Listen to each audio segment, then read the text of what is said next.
Hi, and thanks for joining us. On today's show, we've got Nick Daze, a Web3 enthusiast and crypto expert who's building a number of projects. He speaks to those. He's got nice industries. He's got Centivized. He knows how to get people on chain. He knows what the future of Web3 looks like. And here's my conversation with Nick Daze. Nick, thanks for joining us here on the show today. Really, really fun to have somebody from the area, somebody from Ottawa on the show. We have people from all over. Of course, been spending time down in Florida and Mexico, but be with a fellow Canadian and talking from Ottawa, we actually could have done this in person. I usually begin these by saying, "What's the weather like today?" But I guess I know what it's doing here for you. What are things like in Ottawa for you? Let's say it that way instead. Yeah, things are great. It is a rare time that I actually am back in Ottawa. I travel in the States and kind of all over the world with the stuff that we're doing right now. So this is the perfect time to be in Canada. If anybody's ever asking if what Canada is like, I tell them to come and visit, specifically, Montreal, Ottawa area, specifically this time of year. June, July, August is the best time of year that we have here, and there's really no other place in the world like it that I've found. So. Really enjoying it. I think you've been up at your cottage quite a bit over the last little while as well. So, yeah, just trying to soak up all the time I can with family and the sun while we still have it before we go back to the minus 40. Yeah, that's just it. That's as you say, what brought me back. Having been away, spending a lot of time in the Bay Area and in other parts.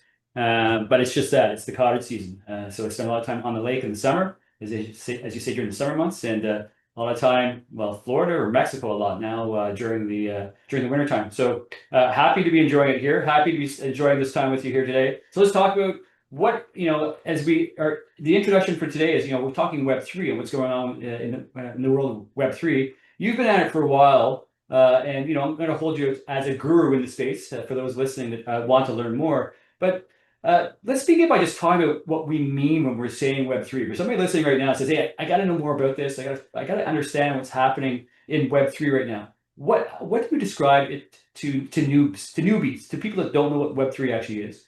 The way I typically like to refer to it is by the login experience. When you're looking at Web 2 interactions, you're always logging in with your email. Sometimes we're getting sophisticated with like a phone number or something like that.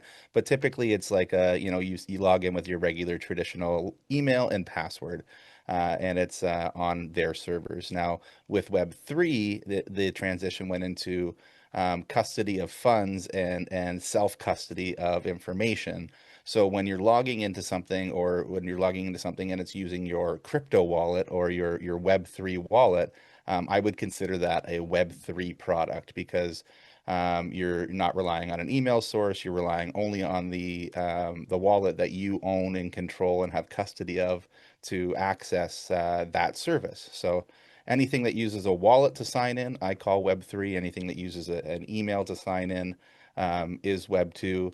Now there is some like wallet abstraction, crazy stuff like in the middle there where, Web3 companies are trying to make things super accessible to people to sign in. So they'll allow them to use a wallet to sign or to use an email address to sign in and then create a wallet in the back end. But typically that's been the line in the sand. If it's a wallet login, it's Web3. If it's an email login, it's like a Web2 kind of product. Okay, that's a very good way to sort of, as you say, draw the line or quickly identify it for somebody that's questioning that. What or how do you think things will continue to evolve? I guess we're watching Web 2. I don't know. I'll ask you, to what extent will Web 2 entities transition or attempt to operate in Web 3? I think that's really when it's going to come down to the mass adoption is when Web2 companies with all of the users start to just embrace the technology, right? To be a Web3 company doesn't mean that you have to focus or run on a crypto token that you operate or you have to speculate or anything like that. It means that you use the underlying technology. You either use blockchain for authentication, or you use wallets for login or anything like that. You use the Web3 technology. So I think what we're going to see is, and what I advise for a lot of companies right now, is that we're trying to take Web 2 customers and easily bring them into Web 3 and just by using the technology. So changing the way people log in, changing the way we issue rewards for companies, and different milestones and stuff like that as well. Yeah, that's good. Good thought as well. So, I mean, you've watched things evolve in this Web3 space. How did you come to it originally? How did you get involved? I had dabbled in 2013, 2014, way back in the day in my teenage years when Silk Road was playing around. I had a whole bunch of Bitcoin that just got lost in the ether at some point. But most recently in 2021, I was in a really bad motorcycle accident. And by happenstance, while I was recovering in the hospital, the guy beside me just wouldn't stop talking about crypto. We got talking about ETH and Bitcoin and Litecoin at the time and just all the stuff. And while I was recovering, I happened to jump onto Reddit. And as we all know, that was like around the same time that the Wall Street bets things were going on and all the AMC boom. And I read a post about just a small coin that had just started. And I think it was at about a 40 or $50,000 market cap. So really just getting started up, like a brand new, we'll call them a meme coin. And at that point, I literally didn't even have BNB. I didn't have ETH or anything like that. So I had to call the one crypto friend that I knew that had crypto. I had to e-transfer him money, which in Canada is the only way we can send money. We can't Zelle or Venmo, which is a big pain in the butt. But I had to e-transfer him $300 to get some BNB to be able to go on Pancake Swap and then painstakingly swap over for this token. And luckily, that token got some recognition, as we know in the space. That's pretty much everything, right? Is it's an attention economy, and that token ended up doing very well and turning a $40,000 market cap into I think $2 or $3 billion within a couple weeks, making my $300 a very meaningful amount. So it came at the right time. I just broken my neck and my collarbone and messed up my hip. I couldn't work anymore. I was in the insurance slash funeral industry previous to that. And it just gave me an opportunity to start creating and start doing things from a place of comfort rather than scarcity. And I talk about that a lot, when you can actually sit back and have a little bit of money and think about the things that you really want to do or what really interest you, you get a little bit more creative rather than being caught up in the rat race. So I sat back. I realized that crypto, was an easy way or a way to make money at the time. I didn't know it was necessarily easy or hard. I just had this kind of windfall, and I fell into Clubhouse, which was like the early version of Twitter Spaces or X Spaces now, and which I actually liked a little bit better because they had communities that would form. You had followers. You could build up a community around yourself or around a specific topic that just really fostered again more community than I found when Twitter took over from that space, which ended up killing it completely. Like Clubhouse I think still does exist, but for crypto Twitter everything is on X now, and that's like the most predominant space. But through my recovery, I was spending 18 hours a day learning crypto, teaching crypto as part of a few different groups. I'll give a shout out to Flying High Crypto was our first group that we had, started by a Canadian guy here from Toronto.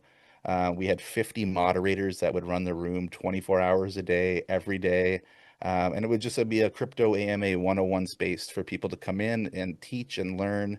And at that point, I knew a lot about, Pancake Swap and Binance coins and stuff like that. And they started calling me the shitcoin maxi because that's, everybody else was holding their Bitcoin, their ETH, and stuff that I had no idea about at the time. And all I knew was how to do a swap and how to make a lot of money in this weird space that nobody else knew. So it was a cool space of learning. And teaching and just really building. And this was like peak COVID too. This was 2021. Like we were locked down. We couldn't go see our friends. We couldn't do anything. So we were like legit 18 hours a day on Clubhouse, just building these amazing relationships and relationships to this day. Like I think I've met up with probably at least 20 of those 50 people that we had as moderators in those groups from all across the world. So it's turned into friendships, it's turned into relationships in this space and opportunities in this space as well, and really the jump off point for everything for me. So no, I know that's a really long answer to how I got in, but that was, if it wasn't for the accident, I wouldn't have, been talking to that guy to hear about crypto. I wouldn't have gone to do the research, and then Clubhouse really gave me the opportunity and platform to build up a community of 10,000 people to teach and learn with. And one fateful night, we happened to have some Netflix celebrity just pop into our room, and a lot of people have seen the show Tiger King. And we had Carol Baskin come in and say, "Hey, all you cool cats and kittens, I just had somebody donate me a Bitcoin for the tigers, and I need to know how to, make it into cash so I can actually get it out and feed the animals because it, costs $15,000 a year to feed a tiger." And we got the whole spiel.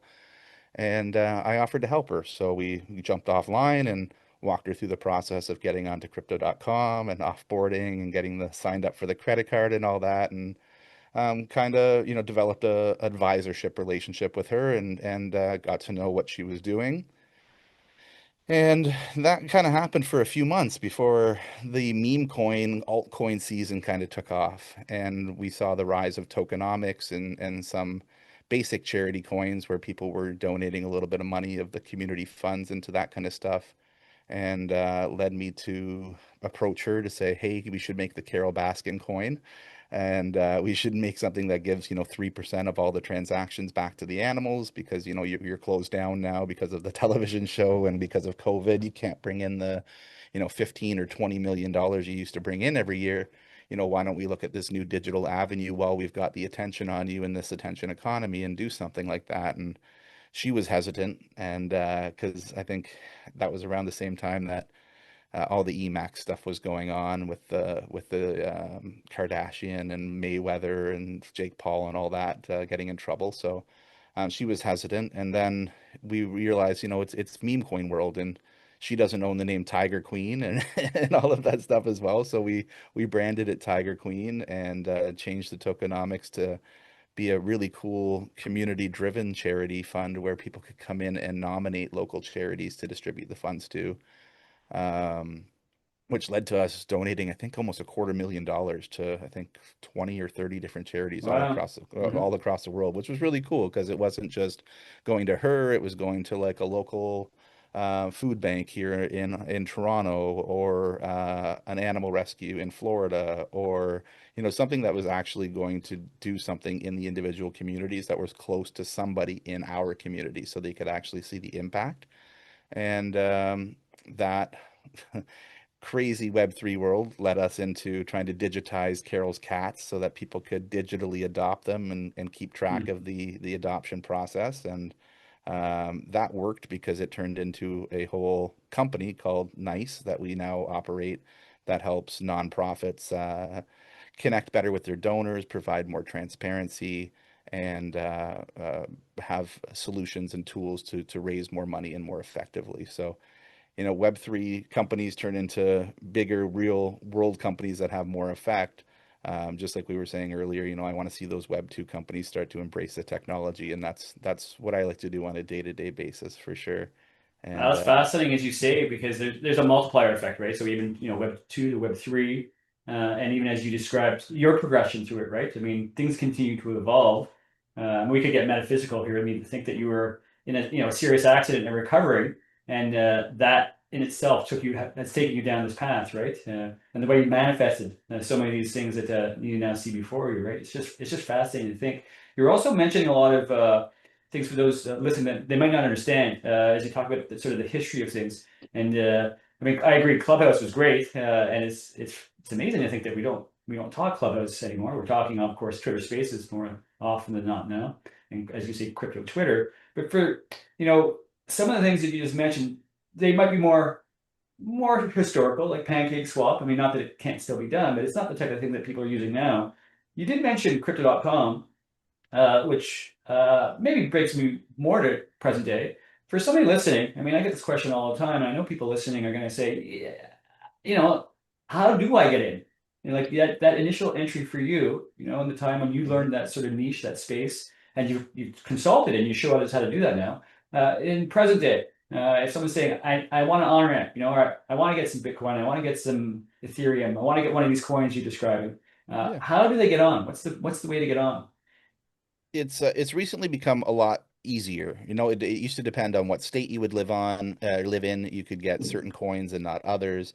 New York State used to be notorious for that. You couldn't get like USDC or ETH or BNB if you lived in those states. I still have an issue as a Canadian buying BNB because of the ties to Binance and China. But what I have found, and what I recommend people is to use a centralized exchange. So in crypto, there's two types of exchange. One is decentralized, that uses uh, basically decentralized pools of money that people have set up to trade in and out of. And then there's centralized exchanges that kind of operate like a bank. They're typically, I shouldn't say FDIC insured, but I think some of them are FDIC insured for the bank account portions of them. But they have stuff like, account recovery. They've got customer service and support. I always recommend, and you honestly have to at this point, use something like one of those centralized exchanges to onboard. The one I use and I mention most often is crypto.com. Just because they have really, really good fees, in my opinion. It's like $0 to get money in and out in your swaps a lot of the time. They've got really high limits for new users as well. If you're trying to bridge in, 25, 50, or $100,000 to make a position, some of the other services will, like, limit you to maybe $500 or $2,000 a week or something silly like that, which isn't gonna, help you get your money in. So crypto.com's got really easy onboarding, good limits to the start. They've got a Visa, like a crypto.com Visa or Visa debit card that will allow you, depending on what tier you have, to collect bonus points in their native token CRO, which is, I think, up 23% today. It's like rocking, which is not anything because it's still under 10 cents, and it was up to 60 last year. So it's good for us that have been holding through the whole time here. But yeah, they've got their CRO for rewards. They've got a decent credit card that you can use. They've got access to all of the tokens. They've got an international access. So if you're Canadian or American, it's the same thing. And, oh, Everything okay? That's okay. So it's I, interesting you mentioned you, crypto.com. you can't see my credit card number there, but they give you a really cool Oh, there you go. card there to use, Yeah, which for is those really listening, nice. he's just showing with I guess the crypto.com credit card. There are credit cards obviously that issue through that, and I think the key thing that you're describing is an on ramp through that, and that's for Canadians, those in Canada, US, I think can use that. And you're not getting a reference or anything for this. This is just the way you would advise people trying to on ramp, right? Yeah, there are obviously reference codes and stuff like that. So if you, wanted to share one, if you have crypto.com, you can share one with your people there. I think they get $25 or something along those lines. That's not why I'm promoting it Yeah, at no, all. It's yeah, something exactly. We're I've just literally talking the way used to do it it. for. I've used it so much, like I've worn out the credit card. By this point, it just makes it really easy to load your crypto onto it, to offboard as well. So if you just want to, throw an ETH on there and go, out for a night, you can easily do that.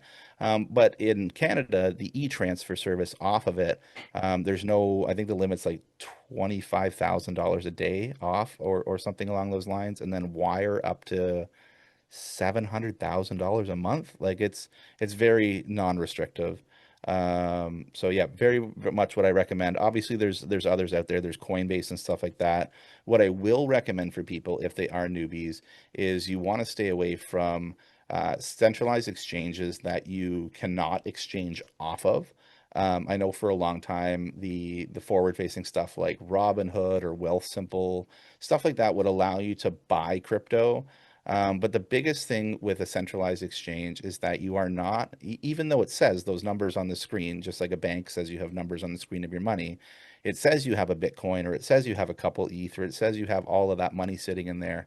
But because they have access to the keys, right, and those keys are not solely in your possession, if they go, let's call it tits up, or if they go out of business, just like we've seen Mount Gox, or all of these other big ones in the past that have just Quadriga, they go out of business and they just take your funds. The only way to be fully secure is to have the funds in your possession, on a cold wallet, something like a Ledger or a Trezor, or something that only you have the 12-word or recovery phrase for, or private key.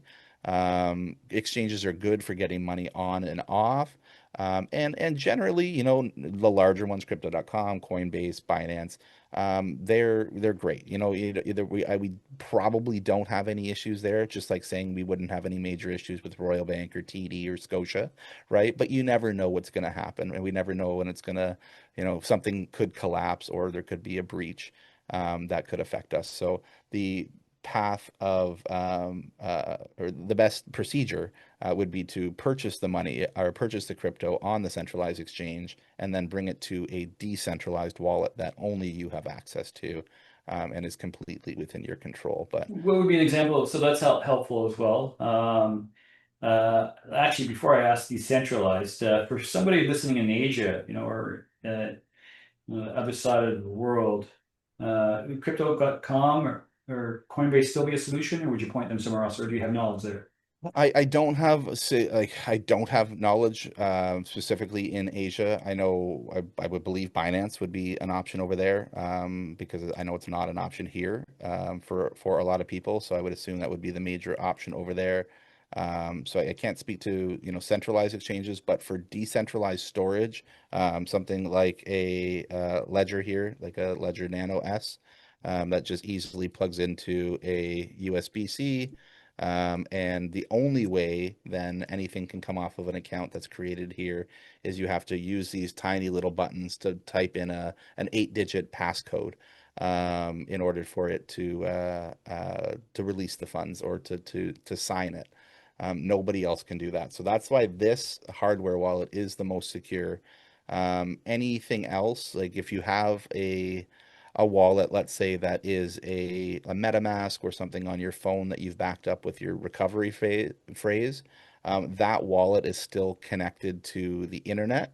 It's not what they call air gapped. So if that phone or that computer that you know very secure wallet could be sitting on is compromised, and let's say it has a keylogger on it or it has some form of remote viewer that could take advantage or take control of it, you can easily still be hacked. So the air gapping, right? Once a wallet is on a physical device like something like this, the fact that has no way to connect to the internet rather than being plugged in and then authenticated means that this is the most secure way for this to happen. And people will generally say, "Oh my God, it's a little USB drive. I lose those all the time. What if you lose it?"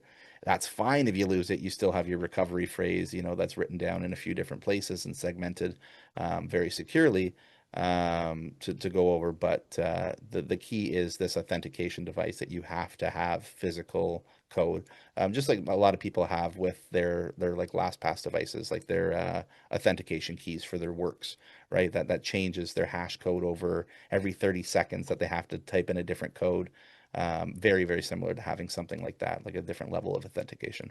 Okay, great stuff. So when we're talking on-ramping, we're talking security. I mean, it's so important to be secure. We hear all the time of hacks. They happen regularly. There's all kinds of scams. You need to almost assume that everybody's trying to scam you, right? And be very careful in that regard because it's so common for that to actually be something, which is something that's unfortunately kept people away from the space, I think, for some period of time. I think we're getting safer there. And it's conversations like this that people hear that show them how to do it first, and then secondly, how to be safe, which is so important. So there can be a future in this space, and some of the projects that are being built can continue to grow and be successful. Would you say that's fair? 100%. And the unfortunate part is no matter how much security we do around this part and self-custody, that's like 5% of the issues, right? Like we all screw up, we all send money where we're not supposed to, or we, you know, connect to a wallet and or get social engineered out of our money. That's one thing. But what's really, really bad, and I get probably 2 or 3 calls a month over, is they are people cold emailing, cold calling, and cold texting people out there that are representing themselves as crypto brokers, or exchanges or traders that will take a little bit of your money, let's say $500 or $1,000, and then they'll turn it into, you know, a crazy amount of money and make you think that you're an expert trader, just so that you'll then go into your bank account, you'll then send them another 50,000 or 100,000 and get greedy and buy more. They're going to show you $1 million worth of profit. They're going to make you think that you've got all of this money and you keep sending them money, but it's in actuality, they're not actually buying Bitcoin. They're showing you fake receipts. They're showing you fake screens. They're showing you fake returns. And then when you finally go to ask for the money out, they say, oh, you know, you need a standard 20 or 30% withdrawal fee, right, on that $1 million, and they get you to fork over another two or $300,000, and then they just ghost you. That has left such a negative, not connotation, but a negative impact on the crypto space, and a negative association with crypto, because people think they're getting ripped off by buying Bitcoin, or they're getting scammed with Bitcoin. Right, but But it's not. It's just a con artist. It it's could just be a, anything else. Yeah, it it could be could be anything else. Yeah. literally anything else. And that's what I hear. You know, 9 times out of 10, when I hear people have a negative association or reaction around crypto, it's, you know, oh, my friend thought they made all this money in crypto and then they got robbed. Or I spoke to a lady last week. She literally sold her parents' land and put $500,000 in with this crypto, thinking she had over $2 million in this account. And these people had been like social engineering, stealing. I think I'm over $1 million from her, over like the last year. And now this, you know, 65, 70-year-old lady has, you know, no, now no house, no pension, nothing, and it has to go bankrupt after working her whole life, and is blaming that on Bitcoin, right? When in actuality, if she would have put that $500,000 in Bitcoin over that last year and a half, she would be sitting pretty right now and would have made one of the best financial decisions, and one of the most best boomer calls, I'd call it, in a long time, Hmm. to go, you know, full ape shit on Bitcoin at that age. So, but yeah, that's the worst part right now, is that the technology is so new that it's being used, um, to prey on people, and people, especially in this economy, are vulnerable, right? People are looking for ways to make money.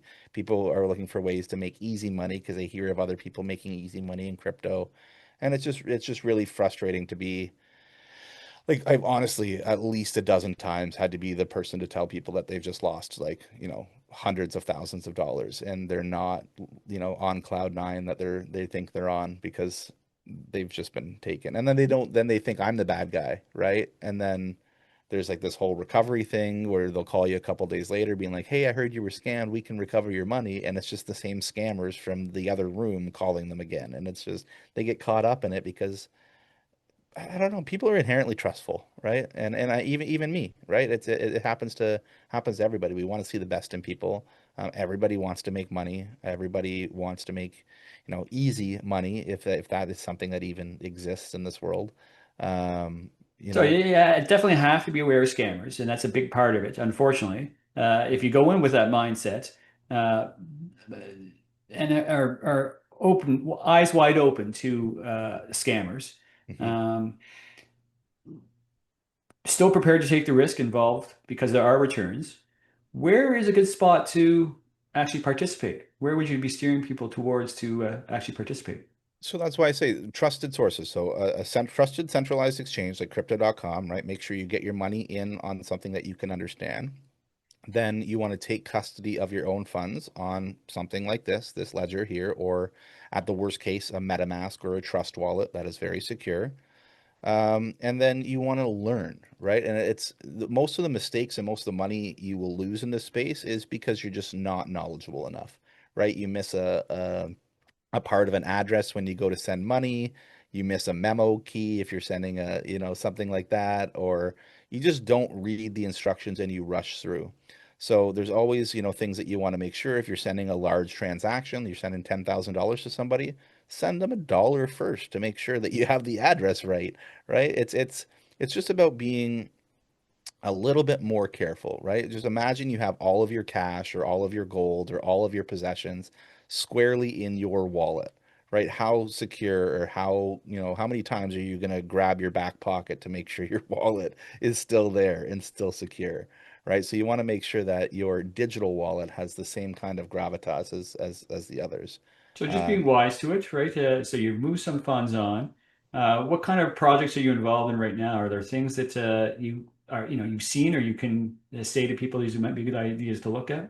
Yeah, for sure. You know, there's some really cool things that are building on the network. We're building a project right now called Centivized that is on a brand new network, on top of Bitcoin, actually. So you've probably heard of DApps, or decentralized applications, and they're Web3 apps that are built on top of a blockchain. And traditionally, you could Ethereum was built to have digital apps built on top of it because it's called the Ethereum virtual machine. Solana has that ability with its coding.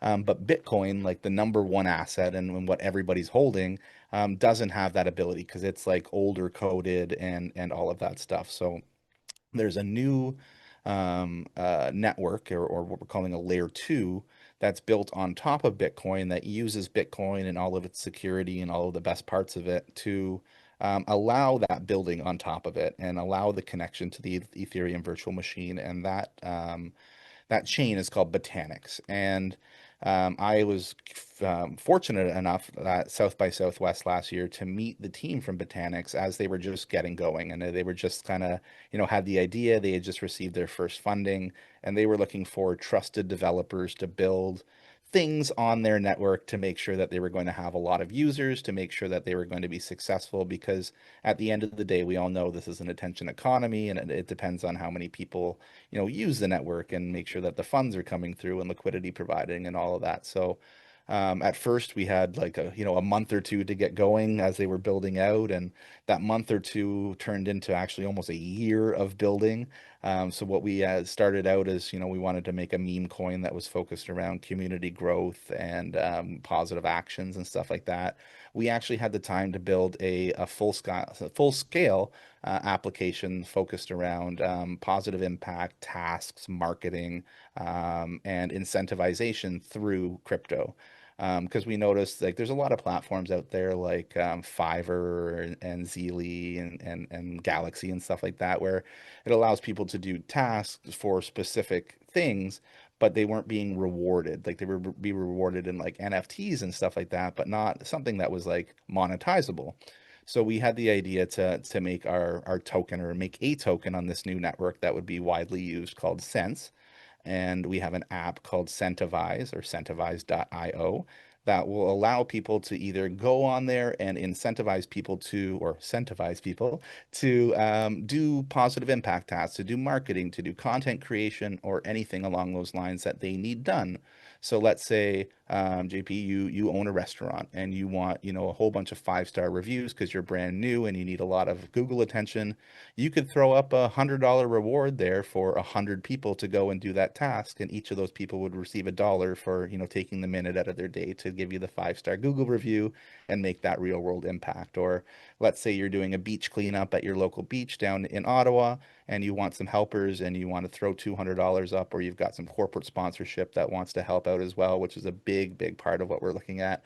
We'll allow that corporate sponsorship into those individual events. So you could have 2,000 participants to come and help you out, where they're all actually not just getting a participation badge or a t-shirt, but they are actually being rewarded with real cents that they can turn into money for their actions. So that's really the kind of circular economy that we're trying to create, because crypto tokens, as we all know, with the attention economy, they are very reliant on people buying, right? Getting new people in and people speculating. And, we've all played the speculation game and we all wonder what things are going to do.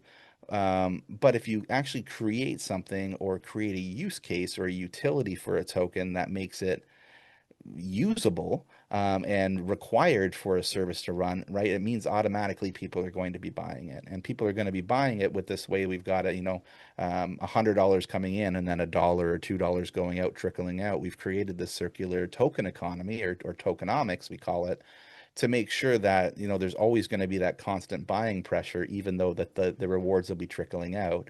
And then the cool part is that these people that are doing these real world tasks or online tasks are receiving crypto without having to buy it. So it's onboarding a brand new user that might Hmm. not even know that they're getting into crypto.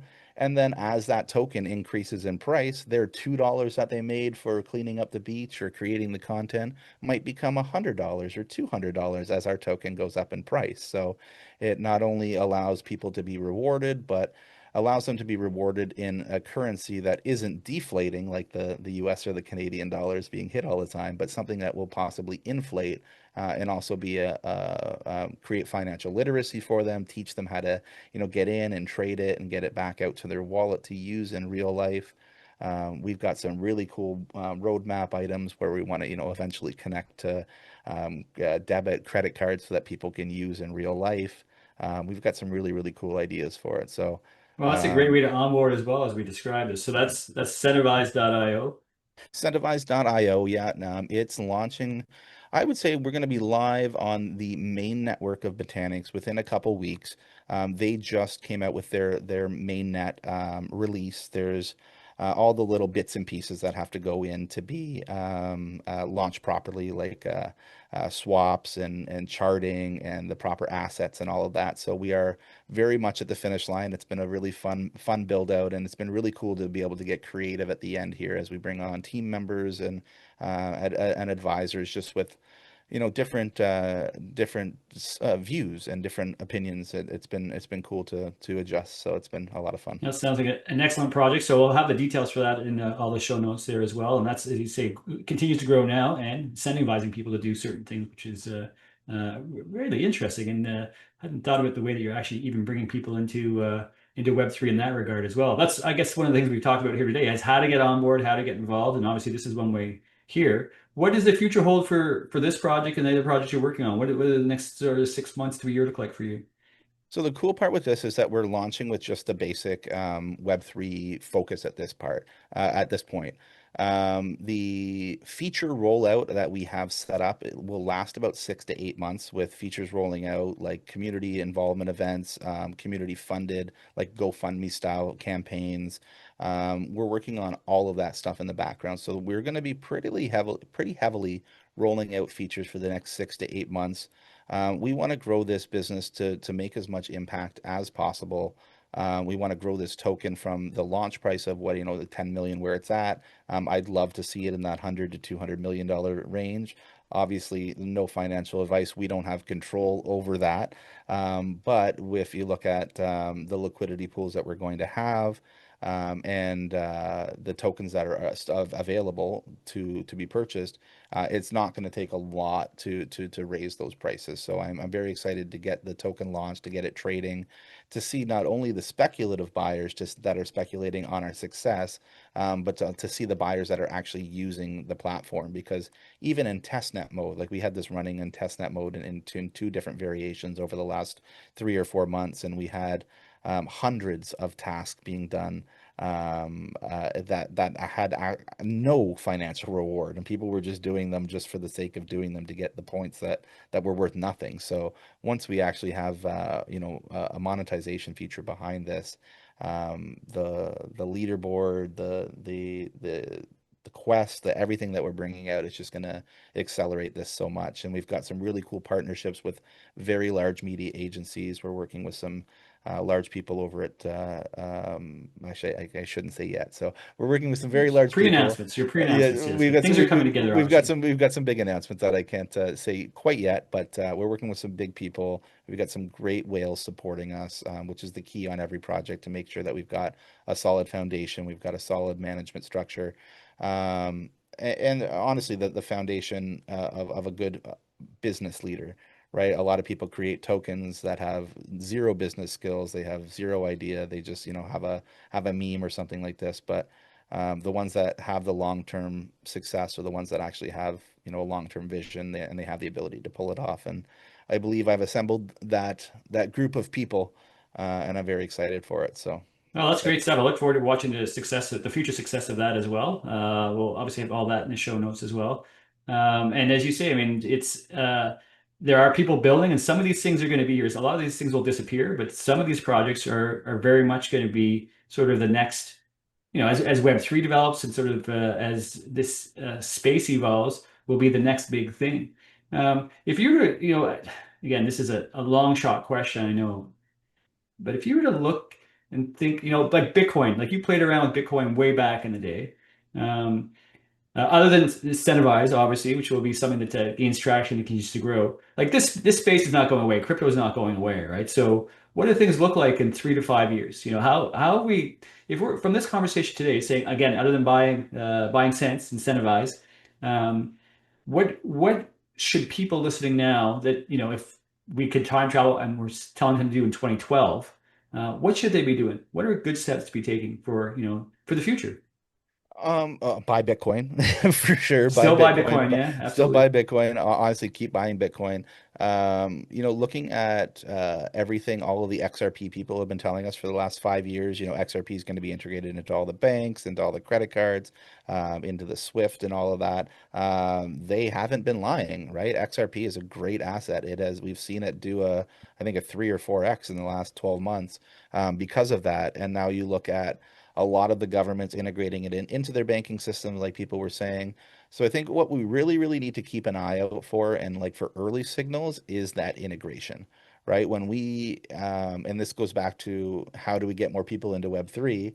It goes into integrating Web3 into the products that we're using every single day, right? When we start integrating Web3 into every single Visa purchase, we automatically have billions of crypto users inadvertently, right? We just maybe need to reframe what we consider a crypto user, right? Do we have billions of users going into their computer every day and opening up their MetaMask wallet? Maybe not. But do we have a million people swiping their Visa that's using blockchain technology that is using USDC to settle? Yes, right? So that is a crypto user, right? So there's so many ways that crypto is going to integrate and blockchain is going to integrate, and that's why when people are like, well, why are there so many different cryptos? Right? Why do you have Sui and why do you have ETH and Solana and Dogecoin? Because they all have slightly different purposes, right? When things are built for utility, they're built with purpose. And if you think of like, why does your lawyer software not run the same as the pizza place down the street, right? Because they're designed for different things, right? They're both vertical SaaS softwares that were designed by this probably the same designer, right? But they were built for different purposes. So that's why there's different cryptos.